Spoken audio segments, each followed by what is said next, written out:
I've seen and heard horrors in my 20 years as a nurse, but nothing compares to today's patient, a little girl with Tourette's. At this hospital, NHS staff suffer abuse every day. I'm no stranger to repugnant words or even physical assaults. I'm no stranger to Tourette's either. There are very few mental or physical conditions I haven't seen over the course of 2 decades. Earlier this morning, in fact, I would have quite confidently told you I'd met every mold and manner of human. I hadn't. Tourette syndrome is a misunderstood condition. It's a tic disorder, and tics are, in most cases, small muscle convulsions. Only about 1 in 10 sufferers deal with coprolalia, the involuntary vocalization of obscenities deemed socially inappropriate. What most people misunderstand is that sufferers do not choose the words they utter. Their brains spit out the most taboo word or phrase in any given situation, which causes them immense distress because such vulgarity or cruelty evidently doesn't align with their personality or beliefs.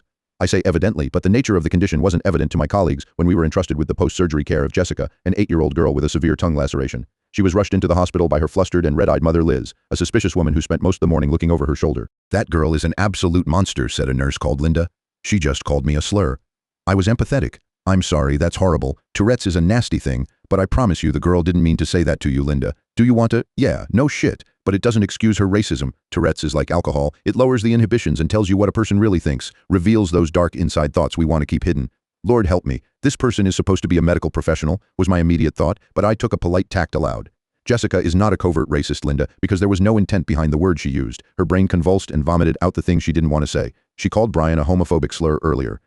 I don't care," interrupted Linda. "I'll find someone else to do this shift with you, because I don't want to be around that vile creature. I'd muzzle her if it were up to me."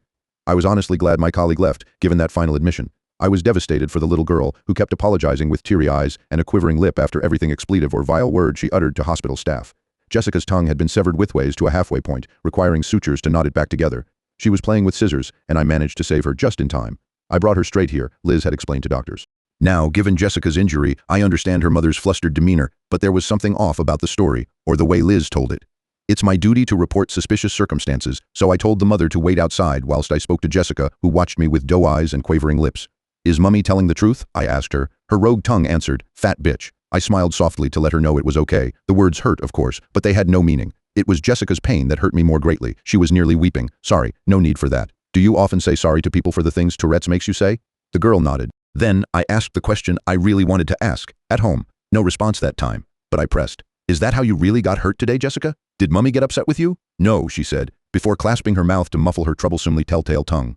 Jessica had the beginnings of a bobblehead, juddering about as I took her along a bumpy road of question after question after question. I had to do it. She was clearly wrestling with a secret. I suddenly heard squabbling past the entrance to the ward, and I clocked Liz arguing with a man in the corridor. Then he threw the door to the wall and marched inside. "Who are you?" I asked. The man stabbed a finger at Jessica, who seemed to clench a little in response. "Her father. Come on, Jessica. We're going home."